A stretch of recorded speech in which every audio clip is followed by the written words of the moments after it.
She was on her knees in the snow, not because she had done something wrong, but because she had done something too right. She had saved his son's life, and for that, he banished her, pointed his finger at her like she was nothing, like she was filth that had dared to breathe the same frozen air as royalty. The entire pack watched in silence as she was dragged to the border. No trial, no mercy, no truth, just the cold, and his burning red eyes full of contempt. But here is what the Alpha didn't know, what no one in that pack dared to whisper. The mark hidden beneath her collar, the ancient glow pulsing from the necklace she never removed, the wolves that howled only when she walked past. She was not a maid. She was never just a maid, and the moon herself had been waiting, patiently waiting, for the moment this broken, banished woman would finally remember who she was. Stay with me, because what happens next will change everything. Chapter 1. The fortress had no warmth, not in its stones, not in its corridors, not in the eyes of the wolves who stalked them. Blackfang Keep rose from the northern territories like a wound in the earth, all iron gates and crooked towers, its walls thick enough to swallow screams whole. Snow came early here and stayed long past welcome. The wind had a personality, cruel, and the pack that called this fortress home had long ago learned to match it. They were feared across 4 territories. Rightly so. Seraphine knew better than to forget that. She was awake before the sun. She was always awake before the sun, sweeping ash from hearths still warm from the night before, hauling water up the east corridor before the higher-ranking wolves stirred and demanded it, moving through the keep like a shadow that had learned to apologize for its own shape. Her hands were rough. Her uniform was gray. Her eyes, when she allowed them to lift, were the quiet color of storm water. She did not allow them to lift often. This was intentional. The Blackfang hierarchy was not a ladder, it was a cliff face. At the top, Alpha Calum, whose power was the kind that altered the air in a room before he entered it. Beneath him, his lieutenants. Beneath them, the warriors, the trackers, the blessed. And far, far below in the place where the light didn't bother reaching the servants. Seraphine was among the lowest of them. She had been here 2 years. In that time, she had made herself forgettable in the way that only the truly careful can manage. She ate in corners. She spoke in monosyllables. She faded from memories like breath from cold glass. The other maids knew her name and little else. The warriors looked through her. The lieutenants did not look at all. Good, she told herself, each time. Good. She swept the great hall in the early hours, listening to the sound of her own broom against stone, to the distant howl of wind at the ramparts. She had learned, in her time here, to measure safety in silence. The keep was safe when it was quiet. The keep was dangerous when it was not. This morning was quiet. She was finishing the eastern staircase when she heard it soft, broken, the particular texture of a sound that comes from a child fighting sleep and losing. The heir's chambers were at the top of those stairs. Seraphine set her broom against the wall. Aaron was 6 years old, and carried grief in his body, the way old wolves carry old wounds deep in the bone, surfacing in the cold. His mother had died before he was old enough to hold her face in his memory. What remained was absence, a shape in the air beside his father, a name spoken carefully, an ache he could not name because no one had given him the words for it. She pushed the door open softly. He was sitting up in bed, small and rigid, his dark hair damp at the temples, his eyes fixed on something that was not in the room. Night terror. He had them often. Seraphine. He said her name the way drowning people say shore. I'm here. She crossed the room and sat at the edge of his bed without asking permission, which was the thing about children they had not yet learned to weaponize permission. She reached for the book on his nightstand. It was battered, spine-cracked, read so many times the pages had gone soft. Where did we leave off? The Wolf Queen was at the river. His voice was steadying already. She could hear it. Right. She opened to the page. The Wolf Queen was at the river. She read until his breathing slowed. She read until the stiffness left his small shoulders and he slid, degrees by degrees, back into sleep. She read until she was certain, and then she sat another moment in the silence, watching the way the candlelight moved across his face. He looked, sometimes, like his father. That was a complicated thing to notice. She rose carefully, set the book down, and that was when the candlelight caught it, the necklace, swinging free from her collar where the fabric had shifted. She caught it quickly, pressed it flat against her sternum, tucked it back beneath the gray. Her jaw was tight for a moment. Then it wasn't. No one had seen. No one was ever looking. She slipped out of the heir's chambers and retrieved her broom from where she'd left it. The eastern corridor was still empty. The fortress breathed around her in its iron way. Somewhere above, the Alpha would already be awake. She knew his schedule, the way she knew the layout of every room, the creak of every board, the angle of every shadow. She knew because knowing kept her safe. She swept. She was invisible. Here. A ghost in a gray uniform. A woman with no past worth mentioning and no future worth wanting. She was invisible. And invisibility, she knew, was its own kind of armor. She swept, and the keep did not notice her, and she allowed herself, for one unguarded moment at the end of the hall where no one could see, to close her eyes. Beneath her collar, against her heart, the necklace was warm. It was always warm. Chapter 2. The cold that morning had teeth. It came off the training yard in waves, biting through wool and skin and scents, and the young wolves sparring in it wore the pain like a badge, because that was what Black Fang taught before it taught anything else. That discomfort was the beginning of strength. That suffering, endured without complaint, was its own kind of honor. Aaron had no business being in the yard. He was 6, and small for it. And the healers had said only last week that his lungs were still tender from the autumn sickness. But he had his father's stubbornness threaded through him like iron wire, and when the older pups trained, he watched from the fence with an expression so naked in its wanting that someone, Seraphine, never learned who had let him join. She saw it happen from the upper courtyard, where she was beating ice from a hanging rug. One moment he was there, small and determined in the snow, his breath coming in white puffs, his fists raised the way she'd seen him practice alone in his chambers against imaginary enemies. The next moment he wasn't. He went down hard, not the stumble of a tired child, not the fall of one who lost his footing. This was different. This was a body abandoning itself. He hit the snow, and his back arched, and the sound that came out of him was wrong in a way that traveled the length of Seraphine's spine before her mind had finished registering it. The yard went still. The healers, 2 of them, senior wolves with decades of experience between them, moved to him and then stopped. She watched them stop. She watched them look at each other with the particular expression of people who recognize something beyond the edge of their training. Aaron's small body convulsed again. His skin, even from this distance, had gone the color of old bone. The ancient fever. She had read about it, once, in a book she was not supposed to have accessed. It struck only bloodlines old enough to have magic in the marrow wolves whose ancestry predated the pack structure itself. It moved fast. It moved like fire in dry wood. The healers were still looking at each other. Seraphine dropped the rug. She did not think about rank. She did not think about permission, or consequence, or the red eyes of the Alpha who was not yet present in the yard but would be. She thought about the boy who said her name like it meant shore. She thought about the book on his nightstand, and the sound of his breathing evening out, and she ran. The crowd parted for her not out of respect, but out of shock. A maid, running. A low-born woman shouldering through wolves 3 times her size, dropping to her knees in the snow beside the heir of Black Fang without a single moment of hesitation. She pressed both hands to his chest. What happened next, she would not explain. Not then, not later, not to anyone who asked.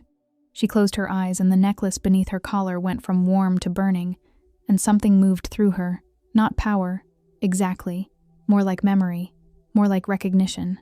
She pressed it into the boy, this thing without a name, and the fever pushed back, and she held. The convulsing stopped. By degrees, the way a storm decides it is finished, the arching of his back released. His color shifted, still pale, still frightening, but no longer the color of something that had already left. His chest rose, fell, rose again. A breath, a real one. The yard was completely silent. Aaron opened his eyes and looked up at her, and in them she saw the confusion of someone returning from somewhere very far away, and she pulled her hands back and folded them in her lap, and looked at him steadily, and said, very quietly, "You're all right." He believed her. He always believed her. The silence lasted 3 more seconds. Then she felt it, that alteration in the air, the pressure drop that preceded him the way thunder follows lightning. She did not need to turn around. She knew. Alpha Calum had arrived. She heard his footsteps cross the yard. She heard the crowd arrange itself differently in his presence. The subtle shift of bodies, the straightening of spines. She felt the moment his gaze found her, still kneeling in the snow beside his son, her hands folded, her head beginning to rise. His eyes, when they met hers, were red.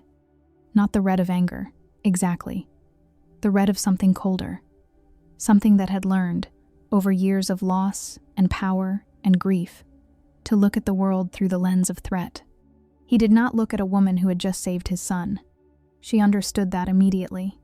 She saw what he saw instead, a low-born maid of unknown origin, crouched over the heir of Blackfang, having performed something that no one could name or explain, without permission, without rank, without the right.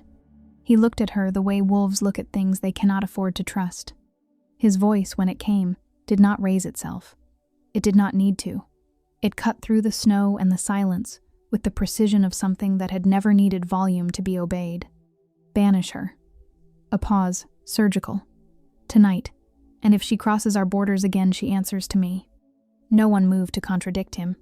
No one looked at Seraphine as though she deserved defending. She rose from the snow slowly, with a steadiness that cost her more than she allowed her face to show. She did not look at Aaron, because she could not afford to. She did not beg. She had never begged. She would not begin now. Not here. Not in front of the man whose mercy was the shape of exile. She did not cry. She only reached up, beneath the collar of her gray uniform, and closed her fingers around the necklace. It was still warm. She held it, and breathed, and let the Alpha's word become her sentence, and said nothing at all. Chapter 3. The border was a feeling before it was a place. She crossed it at dusk, when the light was dying in shades of bruised amber, and the tree line swallowed her whole. No ceremony, no escort. 2 guards had walked her to the edge of Blackfang territory and stopped, as though the air beyond it was something they had agreed not to breathe. She had kept walking. She had not looked back. That had been 3 days ago. Survival, she had learned long before Blackfang, was mostly about refusing to stop. She found shelter in the hollow shoulder of a fallen oak, wide enough to curl inside, deep enough to keep the wind off. She built fire the way she'd been taught, not with the tools she didn't have, but with patience, with the particular stubbornness of someone who has decided that cold is not a reason. The forest offered what it offered. Bark she recognized as edible, ice she could melt, roots she knew by shape. She ate without tasting. She slept in shifts. The wilderness was brutal in the indifferent way that only wild things manage, not malicious, simply unconcerned. It did not care whether she lived or not. That was almost a comfort. The things that had not cared at Blackfang had at least pretended otherwise. On the second night, she became aware that she was not alone. She saw them first as a displacement of shadow between the trees, something large, moving with the liquid silence of creatures who had never needed to learn stealth because they had been born to it. She added wood to the fire and sat very still and waited. They emerged in pieces, a muzzle, a shoulder, the pale coin gleam of an eye. Wolves, silver-coated, all of them, enormous in the way that ancient things become enormous, not just size, but weight, the accumulated gravity of years she couldn't calculate. 3, then 4, then a 5th, at the tree line, who did not fully emerge, only watched. They did not attack. They arranged themselves at the perimeter of the firelight and regarded her, and she regarded them, and the silence was the particular quality of a conversation being conducted in a frequency she couldn't quite hear. "I don't have food to offer," she said, eventually. Her voice sounded strange to her own ears. She had not spoken in days. "I barely have food for myself." The nearest wolf, largest of them, a scar running the full length of its left flank, tilted its great head, listening. She talked to them after that, not because she believed they understood her, or perhaps precisely because she suspected they did. She talked because the alternative was silence, and silence, out here, had started to acquire a texture she didn't trust. She talked until the fire burned low, and then she slept. The dreams came without warning, as they always did. Fire. First, always fire. the orange-red violence of a building that had once been someone's entire world, now becoming no one's. She was inside it, and then she wasn't, and a woman was screaming her name with the specific pitch of a voice that has run out of anything except the name of the thing it is losing. Seraphine. The syllables distorted by smoke and distance and grief.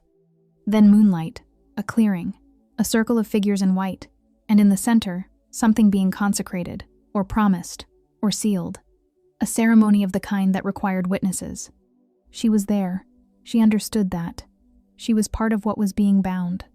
And then the violence arrived without warning, as violence does when it has been patient long enough, and the circle scattered, and the moonlight was wrong, and someone pressed something into her hands and said. She woke gasping. Her hands were at her collar before her eyes had adjusted. She held the necklace against her sternum, its warmth immediate, steadying, the way a known voice steadies in the dark. She pressed it there and breathed, and listened to the forest, and waited for her heartbeat to return to something she recognized. The silver wolves were still at the tree line, watching. "I know," she said to them, though she didn't. Not yet, not fully. She lay back and watched the sky pale toward morning, and held the necklace, and thought about the woman's voice in the dream, which was the thing she could never quite hold on to when she woke the voice, and the face that went with it, and the specific word she'd been given at the end. It unraveled every time, like smoke. Inside the fortress that had exiled her, the air of Blackfang was not eating. It had begun the morning after. The tray returned untouched. Then again, the kitchen staff reported it in the cautious way of people who understand that the alpha's grief, when it surfaces, is not always a safe thing to be near. A healer was sent.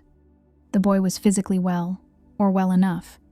He sat in his window and looked at the snow and said, plainly, with the bluntness of a child who has not yet learned to soften difficult truths, "I want the reading, lady." Caleb dismissed it. Children clung to things. Children let go. It was the nature of children, and grief, and time. Mother Voss said nothing. She did not specialize in contradiction. She specialized in watching. The old healer had been with the Black Fang pack for longer than most of its members had been alive. She had seen the fever before, twice, in her decades of practice. She knew its mark. She knew the particular way it scarred the ones it released, if they were lucky enough to be released. She bent over the boy's sleeping form in the afternoon light and examined the mark on his sternum where the fever had burned its passing a branching silver trace, the width of 2 fingers, the shape of something she had not seen outside of very old texts. A Luna mark, precisely as the text described. Her expression did not change. She straightened.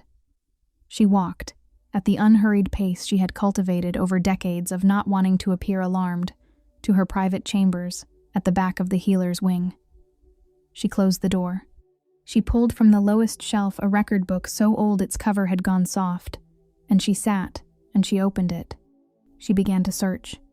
Outside, the snow kept falling. The boy kept not eating.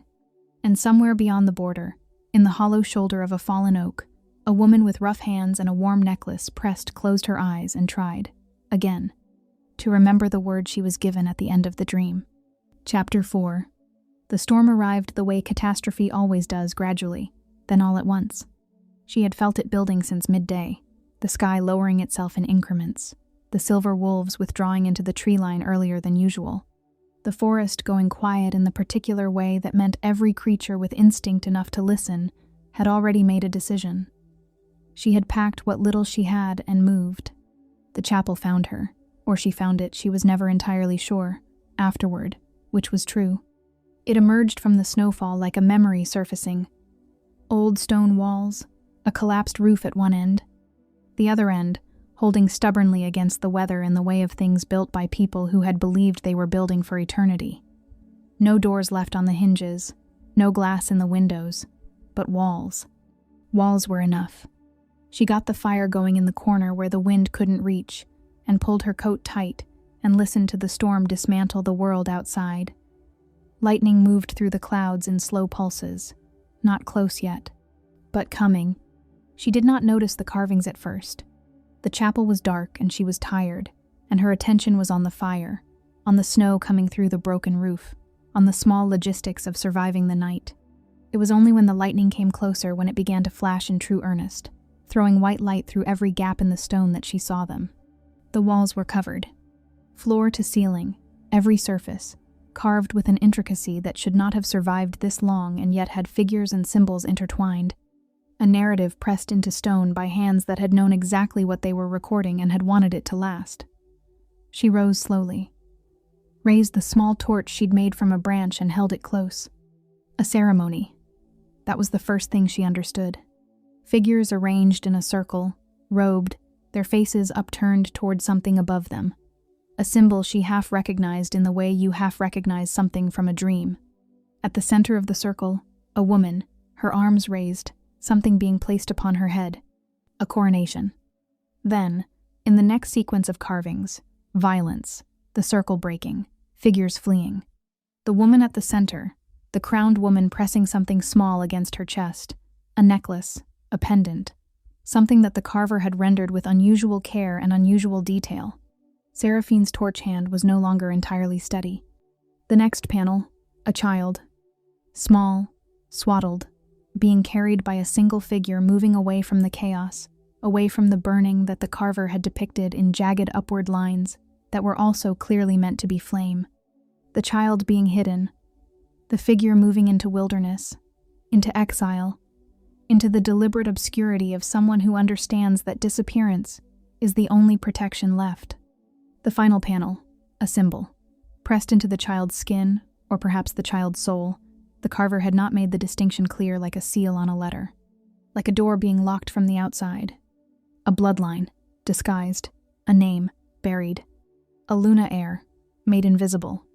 She was still staring at the wall when the lightning struck closest, a crack of it that lit the entire chapel white for 2 full seconds. Every carving thrown into sharp and terrible relief, and her necklace caught it, or answered it. She felt it before she saw it, warmth becoming heat, becoming something that moved through her sternum and radiated outward. And she looked down, and the pendant was glowing, not the orange red of fire, not the yellow of candlelight. This was silver white and cold, and completely steady moonlight, made dense, made solid, made real. It lit the chapel. It lit the carvings. It lit her face and her hands, and she stood in the middle of it and felt something shift deep beneath her ribs. Not pain, not power, something older than either of those words. Something that had been pressed very small for a very long time, locked away in the place where the door had been sealed, beginning, only the first breath of it to move. Like a door, remembering it had a hinge.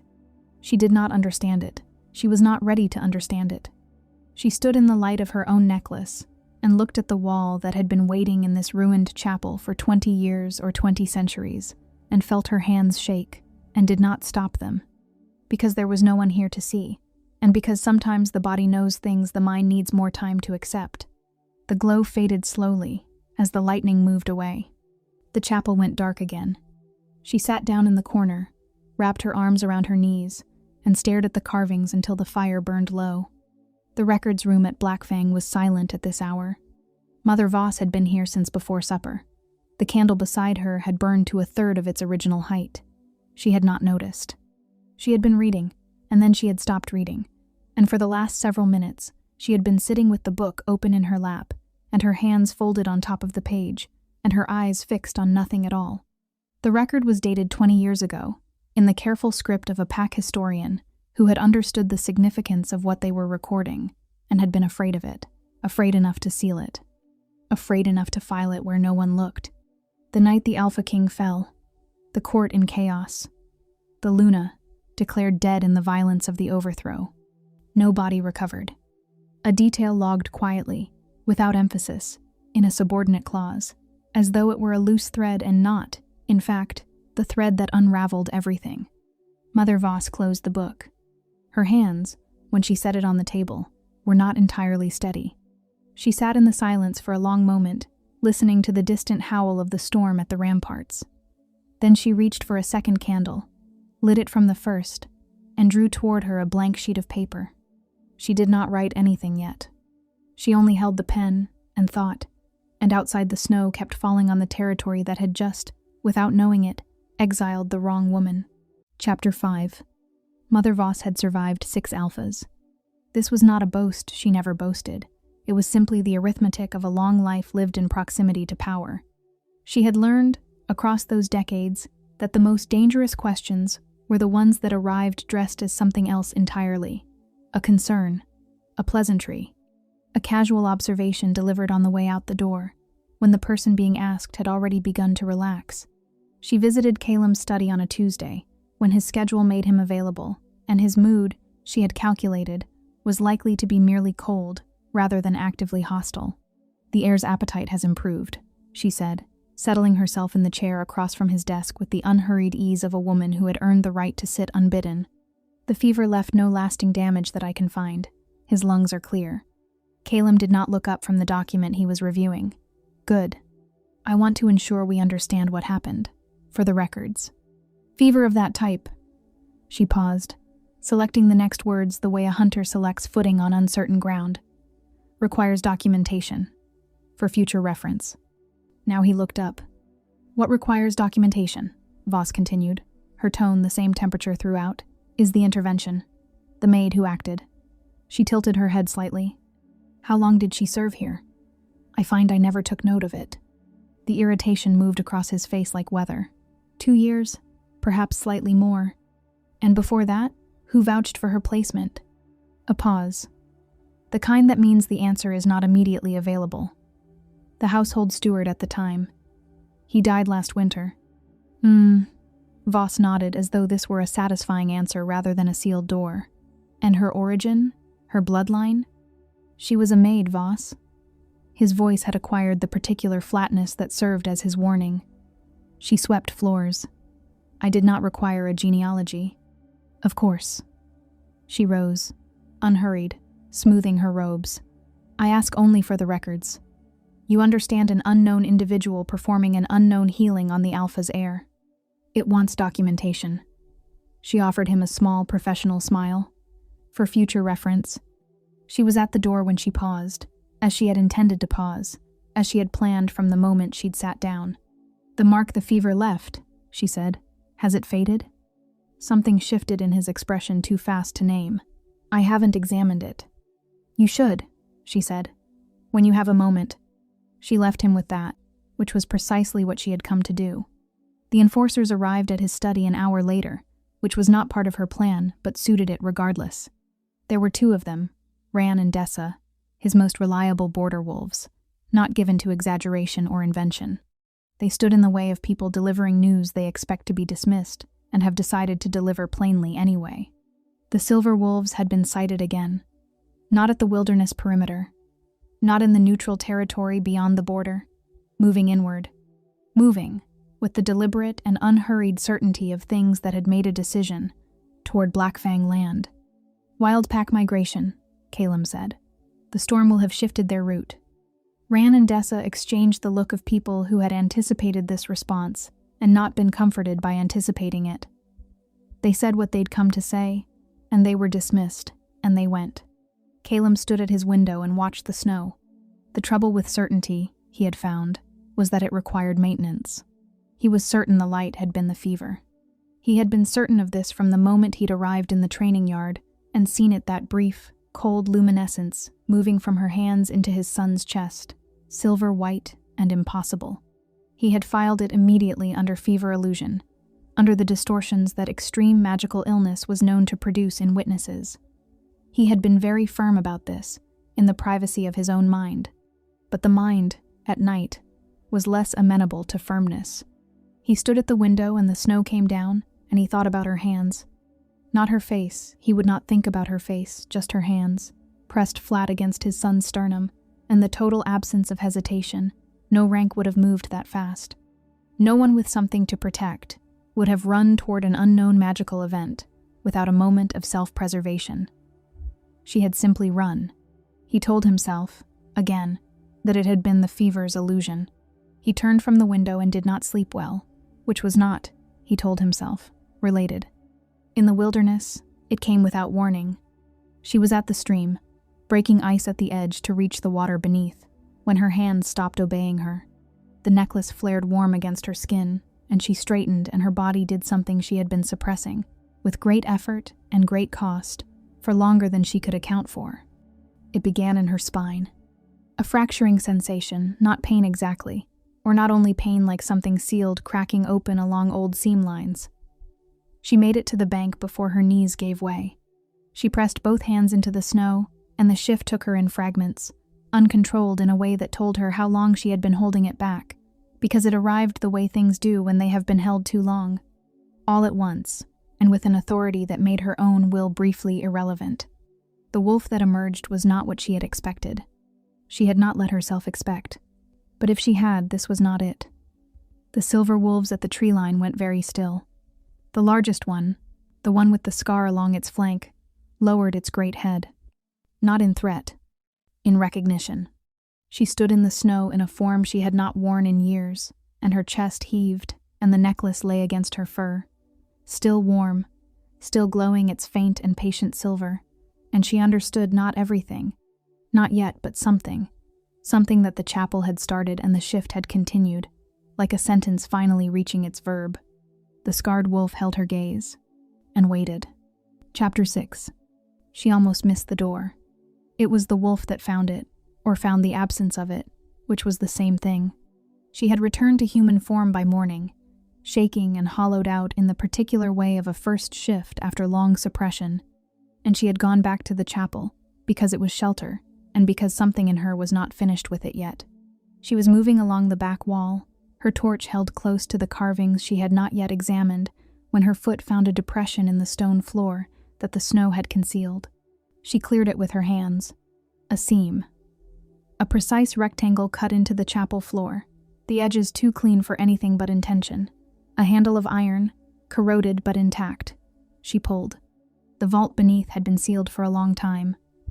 She could feel it in the quality of the air that rose to meet her, the held-breath stillness of a room that had been waiting in the dark and had not dared to hope. She took the stairs one at a time, the torch held ahead of her, and descended. The chamber was small. Everything in it had been placed with care. That was the first thing she understood, not abandoned, not fled from, placed. Each object set in deliberate relation to the others, arranged by someone who had understood they would not be returning, and had wanted the arrangement to matter. A cradle, at the center. Stone, not wood built to last. Empty, its interior lined with fabric so old it had gone to the texture of paper, but the color still faintly visible. Deep blue, the blue of sky at the precise moment before it becomes night. Beside it, folded with the same deliberate care, a cloak. She lifted it, and the fabric held extraordinary, that some combination of material and preservation she could not account for. The lining was plain. The outside carried a sigil, embroidered in silver thread, the silver gone slightly dark with age, but the shape intact, unmistakable even to someone who had spent years not allowing themselves to recognize things. The Lunara bloodline. She had read about it, in books she was not supposed to access. The sacred line. The Lunas chosen not through the bond, not through mating or proximity to alpha power, but by something older than all of that. A celestial inheritance, passed through blood, through generations, surfacing when it surfaced, and incapable of being manufactured or transferred or forced.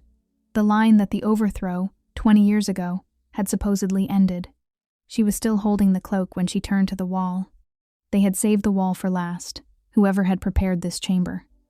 The carvings here were different from those above. Not a narrative sequence, not a history lesson. These were intimate. A single image at the center, surrounded by moon-script text, and she had to hold the torch very close to read it, because the letters were small, carved by a hand she somehow recognized in its quality of line, in its particular way of pressing harder at the beginning of each stroke. The image was a woman holding a child. The text was a name.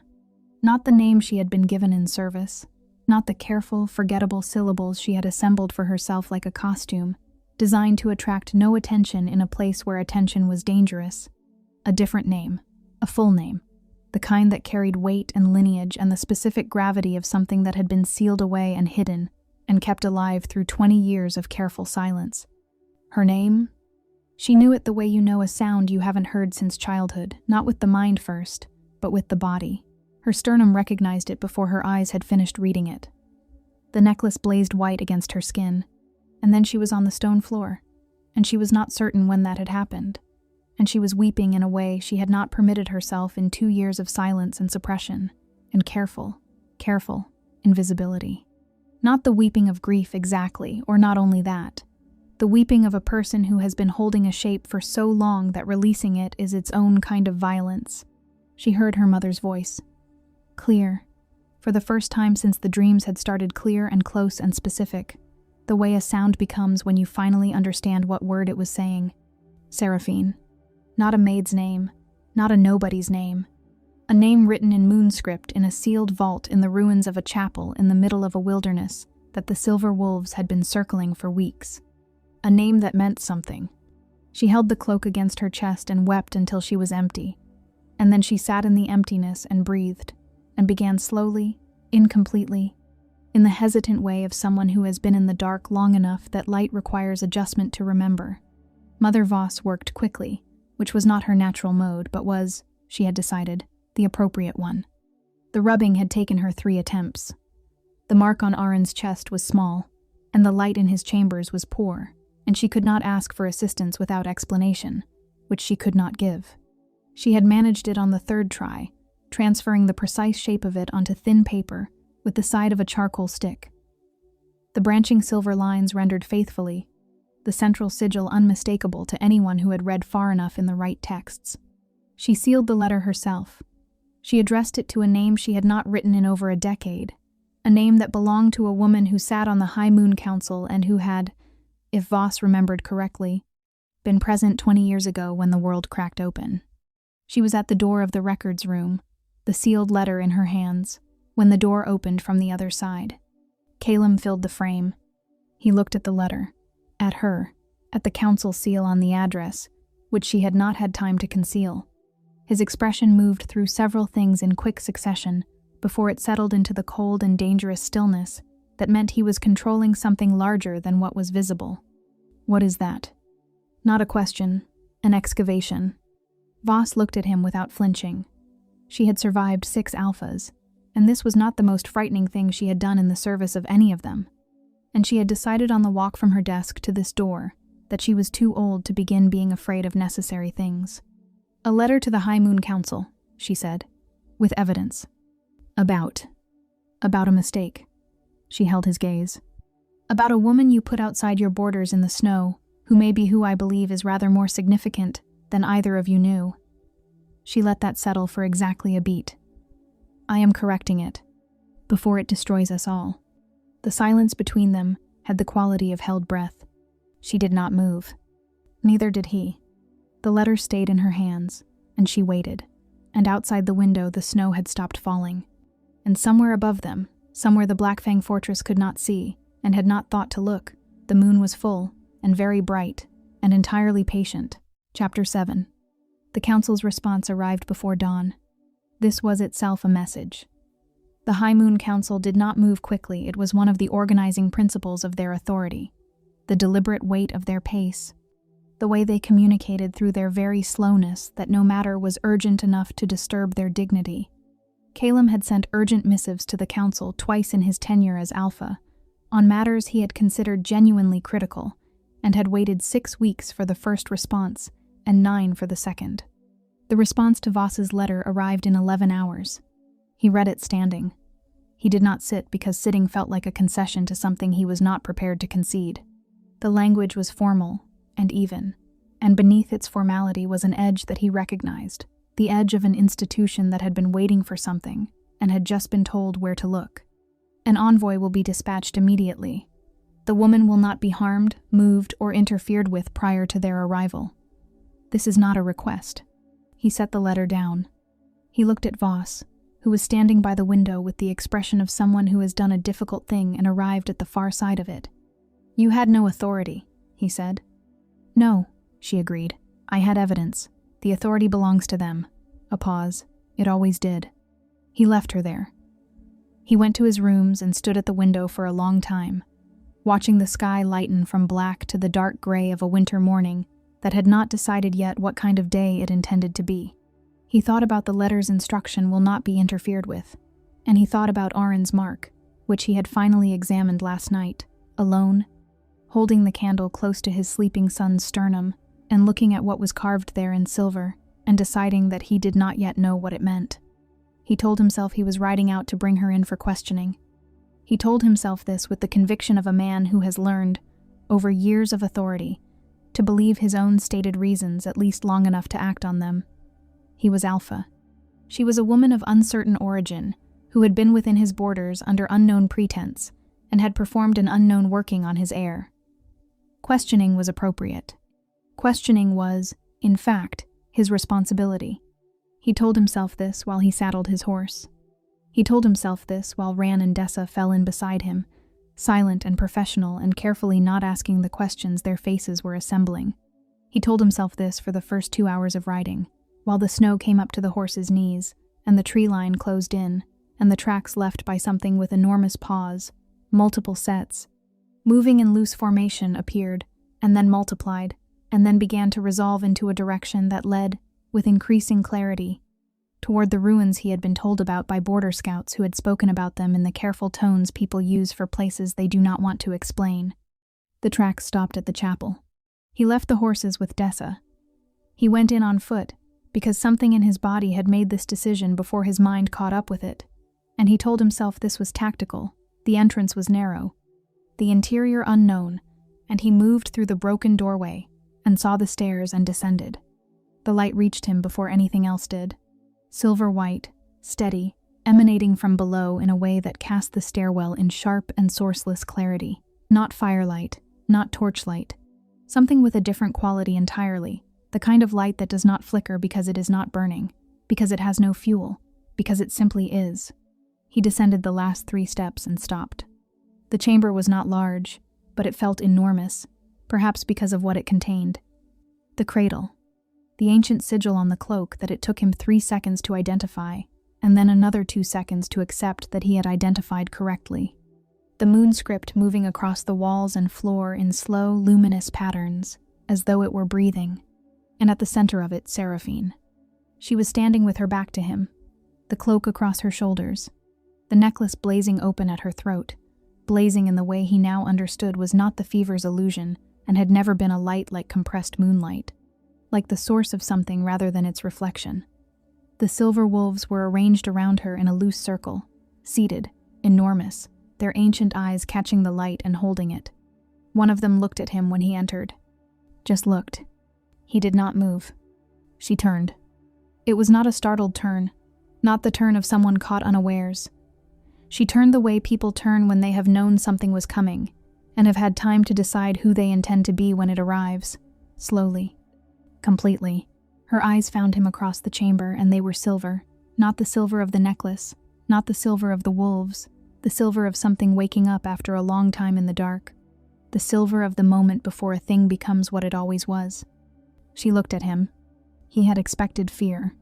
He had prepared, without fully acknowledging the preparation, for her fear for the posture of a woman who had been cast out in the snow and knew herself to be at the mercy of the man responsible for it. He knew what to do with fear. He had been navigating it, managing it, wielding it, his entire adult life. She did not give him fear. She did not give him anger, though he would have understood anger, would have found it navigable, would have known what shape to make himself in response. She looked at him with something quieter and more devastating than either of those things. She looked at him with pity, the pity of someone who can see, from where she is standing, something that he cannot yet see from where he is standing, and who understands the distance between those two positions, and who does not hold it against him. The pity of someone who was made small by a large and frightened world and has just remembered that the world was wrong. He opened his mouth. Nothing came. Not because he had not prepared words he was Alpha. He was always prepared with words, with authority, with the specific cadences of command that had worked on every living thing he had directed them toward for 20 years. He had prepared words on the ride out. Reasonable words. Authoritative words. You will come with me. You will answer questions. You have operated under false pretenses within my territory. Nothing came. Because beneath the words, beneath the authority, beneath every layer of rank and fury and careful grief that he had built himself into over 2 decades, beneath all of it, something older than any of it was doing something he had not given it permission to do. Every wolfish instinct he carried, every marrow-deep sense that predated language and rank, and the entire constructed architecture of pack hierarchy. Every ancient thing in him that knew, when it was in the presence of something true, and responded to truth the way compass needles respond to north, involuntary, absolute, incapable of argument. All of it was screaming one word at him. Bow. He did not bow, but he did not speak, either. He stood in the silver light of a woman he had put out in the snow, and she looked at him with her ancient eyes and her pity and her cloak, and the wolves around her did not move, and the moon script breathed against the walls, and the word kept coming, kept rising from somewhere below reason, below pride, below everything he had built. Bow. The silence held them both. Chapter 8. She did not ask to ride. She walked, and the silver wolves walked with her, and Calum rode slightly ahead in the way of a man who needs the small geography of distance to think, and they moved through the snow in a silence that was not comfortable but was, at least, honest. His enforcers flanked wide, giving the silver wolves a berth that was equal parts tactical and instinctive. No one spoke. The trees thinned. The fortress rose. She had walked away from it in the dark, alone, her hands folded around a necklace she only half understood. She returned to it in daylight, flanked by ancient wolves, wearing a cloak that had been waiting in a sealed vault for the specific shape of this moment. She had thought, in the wilderness, about what it would feel like to come back. She had not imagined this. She had not allowed herself imagination. It was a luxury that survival didn't budget for. But if she had imagined, not this. Not the gates opening with the same iron sound they always made. Not the cobblestones she had swept 10,000 times receiving her footsteps. Not the faces turning toward her from every corner of the courtyard, with expressions that ran the full register of human response to something that rearranges the world. The first sound was silence, the kind that falls when too many people try to speak at once and cancel each other out. Then the chaos found its voice. She heard it in layers, a warrior near the gate, one of the ones who had jeered at the border, his voice pitching upward in something that was trying to be outrage and kept sliding toward fear. Two of the kitchen women clutching each other. A lieutenant, she remembered his name, remembered the way he had looked through her for 2 years as though she were furniture standing very still with an expression of someone doing rapid, private arithmetic, and not liking the results. Some of them had tormented her. Not dramatically. The torment of the low ranking was rarely dramatic, it was the torment of small erosions. The shoulder that did not move to let her pass. The food left too close to the edge of the table. The comment made just within her hearing, calibrated precisely to the volume of something that could be denied. She had absorbed it, and kept her eyes down, and said nothing, because silence was the price of invisibility, and invisibility was the price of safety. She kept her eyes up now. She did not perform forgiveness. She did not perform anger. She walked across the cobblestones she knew better than she knew her own face, and she let them look, because they had spent 2 years looking through her, and the correction of that error was not her responsibility to make comfortable. The silver wolves moved with her step for step. The crowd pressed back. The envoy arrived as though she had timed it, which, Seraphine suspected, she had. A single horse. A single rider, cloaked entirely in white, ancient in the way that some people become ancient, not diminished by it, but distilled, refined down to the irreducible core of what they always were.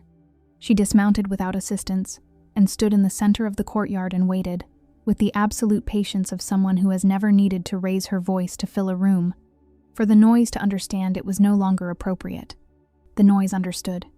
Pack of Blackfang. Her voice was clear and even and carried the specific authority of someone who has been practicing it for longer than most of the people present had been alive. What I am about to tell you is not new. It is old. It is the law your grandparents knew and your parents were too young to remember and you were never taught, because the people who should have taught you were killed before they could. No one moved. 20 years ago, the Luna royal line, the Lunara, was attacked. The Alpha King fell. His court fell. His Luna, a pause, deliberate, did not. She survived long enough to do one thing. She hid what mattered most. The envoy's gaze moved across the courtyard, unhurried, and settled briefly, unmistakably, on Seraphine. She hid her daughter, sealed the child's power inside a vessel she could carry, placed her among people who would not think to look.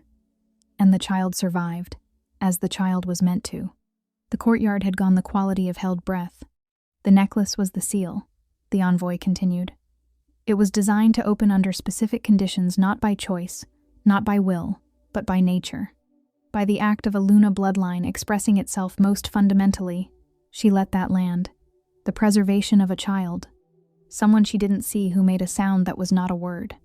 The woman you banished into the snow, the envoy said, is Seraphine of the Lunara, daughter of the last Luna Queen, heir to a title that does not require your recognition to be true, and does not require an alpha's permission to be claimed.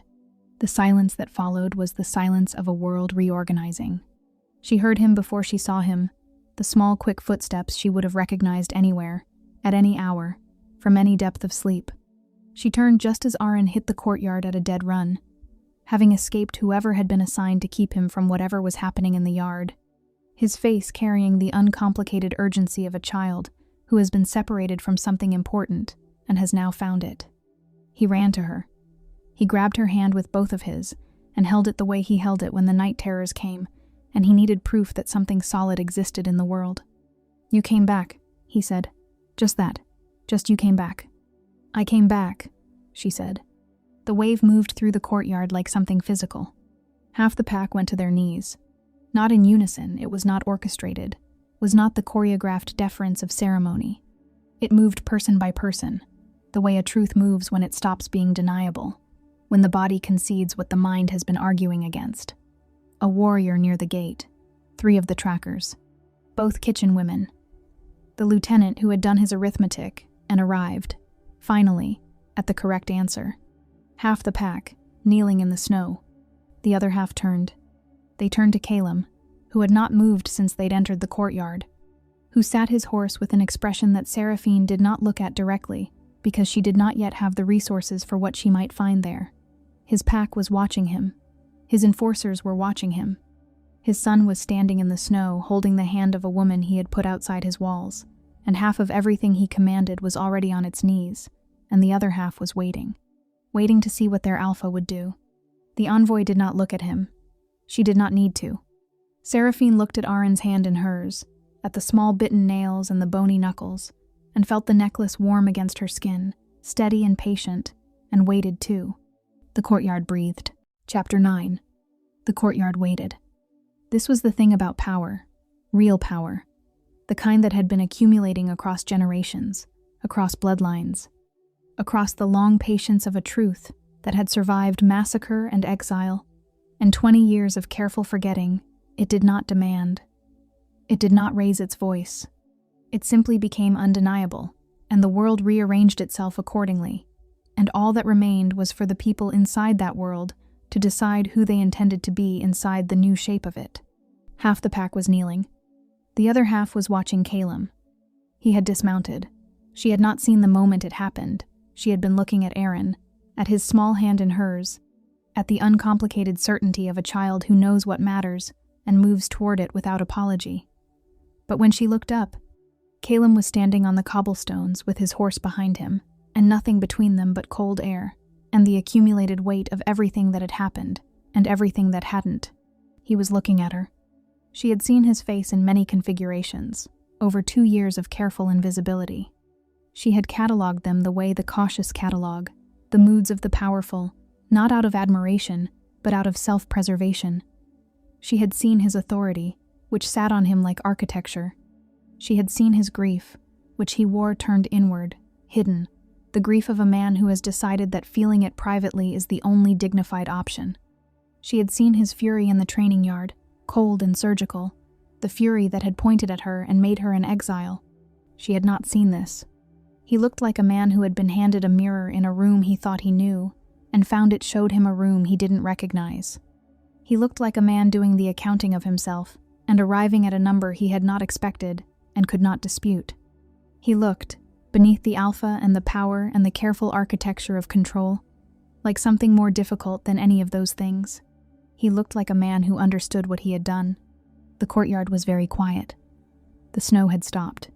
The silver wolves had arranged themselves at the perimeter with the patience of things that have been waiting for this specific moment for longer than anyone present could account for. The envoy in white stood to the side and watched and said nothing, because nothing needed to be said, because this was not her moment, and she knew it. Arin's hand tightened in Seraphine's. Calum opened his mouth. She watched him search for something, a speech, an argument, the particular arrangement of words that authority reaches for when it needs to manage a situation. She watched him find nothing. She watched the search end. What replaced it was worse, and better, and more real than anything a speech could have been. He moved without ceremony. One knee first, the way of a man for whom kneeling is not instinctive and does not come with muscle memory, careful, deliberate, each degree of descent, a separate decision made against the accumulated resistance of a lifetime of not bowing to anything. Then the other knee. The alpha of the Black Fang pack, the most feared wolf clan in the Northern Territories, kneeling in the snow of his own courtyard before the woman he had put outside his walls. The weight of it was visible. That was what she had not expected, that she would be able to see it, the actual weight of his mistakes pressing down through his shoulders, through the set of his jaw, through the way his hands rested on his knees with none of their usual authority. He carried it openly, which was perhaps the only generous thing he had ever done without knowing it was generous. The sound that moved through the courtyard was the sound of the remaining half of the pack finding their knees. One by one, then in clusters, then all at once, warriors and trackers and lieutenants and kitchen staff, the ones who had tormented her with small erosions and the ones who had simply looked away, the ones who had carried out the banishment and the ones who had watched it and done nothing. The snow received them all without distinction. The courtyard filled with the sound of it, not silence, but its cousin, the specific acoustic of a large number of people making themselves small in the presence of something they had collectively failed to recognize. Calum looked up at her. His eyes, this close, without the fury in them, were the dark gray of winter sky before snow decides to fall. She had not known the color of his eyes. She had never been permitted the proximity to find out. He said, "I didn't know." 3 words. No architecture of justification built around them. No subordinate clause offering context or mitigation. Just the 3 words, offered plainly, in the voice of a man who has decided that plainness is the only thing he has left that is worth offering. "I didn't know," which was true. She understood that it was true. She had spent enough time in the wilderness with nothing but silence and honesty for company to understand the difference between the cruelty of intent and the cruelty of blindness. And what Calum had done to her had been the second kind, which did not make the snow less cold or the exile less real, but which meant something, regardless, about what came next. She looked at him for a long moment. She thought about the woman whose voice she had finally recovered from the dream, her mother, pressing something into her hands, saying a word she now knew. She thought about what that woman had built and lost, and what she had chosen to do with the time she had between the loss and the end. She thought about the chapel vault, the cradle, the cloak folded with such deliberate care by hands that understood they were folding it for someone who would need it. She thought about what true Lunas do. They do not destroy broken things. She reached out. Her hand found his upturned, cold from the snow. The hand of a man who had not known what to do with a situation he had never been taught to face, and she took it. Not in absolution. Not in the erasure of what had been done. The wound was real, and it would stay real, and that was the only honest arrangement she had to offer. She was not her mother, restored to a world that had burned. She was herself, standing in the wreckage of something, deciding what to build. She took his hand in the way of someone who has chosen the harder thing deliberately, who understands that restoration is not the same as forgetting, who has looked at broken and decided that broken is still worth the effort. His hand closed around hers.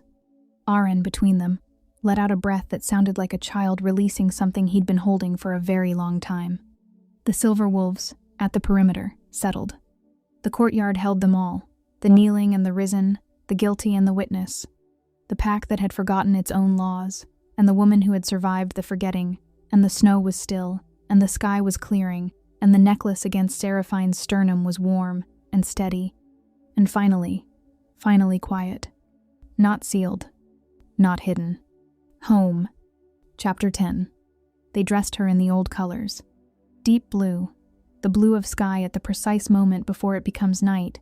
She recognized it from the vault, from the cradle lining gone soft with age, from the fabric that had waited in the dark for this specific morning. Someone had found cloth to match it, which meant someone had gone to considerable effort, which meant that the world had been moving in directions she hadn't tracked while she was occupied with surviving it. The cloak from the vault was cleaned and mended and settled across her shoulders, the Lunara sigil resting between her shoulder blades like a hand placed there in encouragement. The necklace she wore openly. She had not tucked it beneath a collar since the chapel. She did not intend to again. The ceremony was held in the courtyard. This had been the envoy's decision, and it was the right one, not the great hall, not some interior chamber sealed away from the cold in the sky. Outside, where the pack could stand in the same air as the thing that was happening, where the sky could witness, where the moon script could be carved temporarily into the snow itself and mean something. The council had their traditions, and Seraphine had not argued with any of them, because they were, she was discovering, mostly right the bones of them, the architecture of intention beneath the ceremony. The Lunara had built these rituals the way the chapel vault had been built, to last, to carry weight across the generations that needed carrying. She stood at the courtyard center while the pack assembled. She watched them come in, the warriors who had looked through her, the kitchen staff who had known her best and shown it least, the lieutenants whose hierarchy she had understood from the bottom, the trackers, the healers, the young wolves who had grown up in the Blackfang tradition of ranked brutality and absorbed it the way children absorb everything completely, without the equipment yet to question it.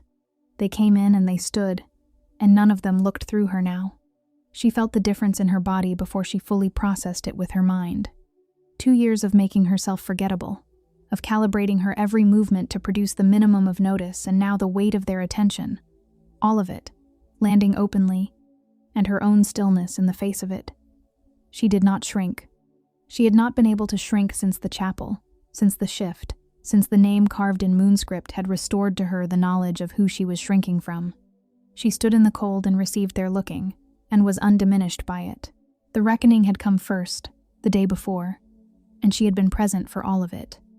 Not execution, she had been clear on this, and the envoy had agreed, and Calum had not objected. The Lunara tradition was not punitive in the way that fear-based power was punitive. It was accountable. There was a difference, and the difference mattered, because the goal was not pain, but change, the kind of change that required people to stand in clear light and see themselves accurately and live with what they saw. The ones who had tormented her stood before the pack and accounted for what they had done. Some were reassigned, some were demoted.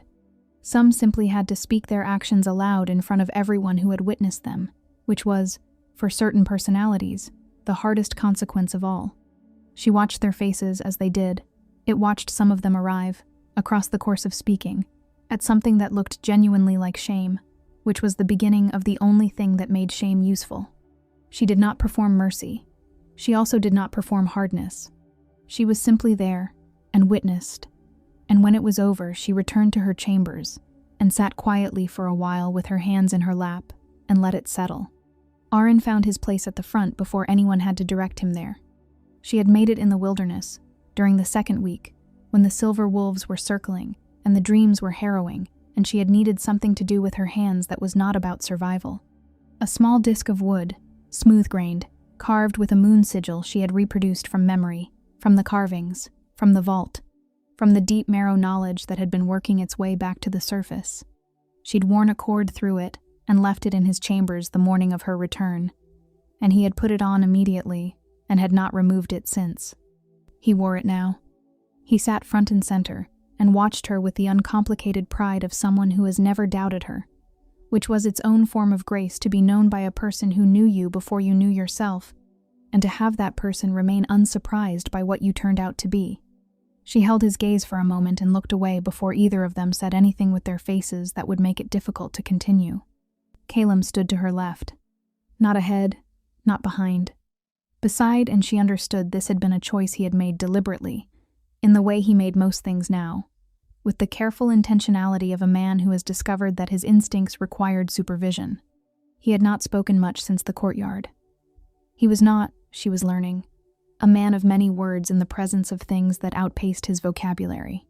He communicated instead through action, through presence, through the consistent and unremarked fact of showing up and standing where he was supposed to stand.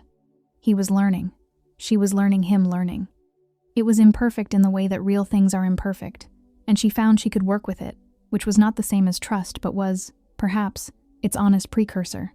He stood beside her and faced forward and said nothing. The envoy spoke the old words. Seraphine had been given them to read the night before, the Lunara coronation rite in its ancient form, and she had sat with them for a long time, not memorizing, just absorbing, letting the weight of what they carried settle through her. The way the chapel had settled, the way the shift had settled, the way her name carved in stone had settled, layer by layer, truth arriving in the body before the mind was ready. When the envoy finished and fell silent, the necklace blazed. She felt it happen before she saw it, the warmth becoming light, the light expanding, not the cautious silver glow of the vault, but something larger, more committed. The radiance of something that has been held back long enough and has decided that enough is enough. It blazed across the snow, illuminated the carved moon script at the courtyard's perimeter, threw the faces of the assembled pack into sharp and merciful clarity. From the forest edge, the silver wolves began to howl. One voice first, the scarred one. She knew it by texture, and then the others joining. The sound building into something that was not mournful and not triumphant, but somewhere older than either of those words. A sound that the wilderness made when it was witnessing something it had been waiting to witness. The pack, without instruction, added their voices. The sound went up into the cold, clear sky, and she let it wash over her, and thought of her mother, who had pressed a necklace into a child's hands and chosen the only form of hope available to her, which was the long and unglamorous hope of survive until it matters. She thought about the vault, the cradle, the cloak folded with hands that were afraid, and folded it anyway. She looked out at the pack. Hers, by birthright. Hers, by something harder than birthright, by the survival of it, by the wilderness, by the choosing to return, by the hand extended in a courtyard to a man who didn't deserve it yet, and might grow into deserving, given time. She waited for triumph. It didn't come. What came instead was quieter, deeper. The feeling of a door that had been sealed for 20 years opening fully, and the air inside finally matching the air outside, and the difference between the two ceasing to be a wound. Home, the moon had always known. She had simply needed to arrive at the moment the moon had already seen, and the moon, as it turned out, had not been late. The moon had been exactly on time. This story is about more than werewolves and pack politics.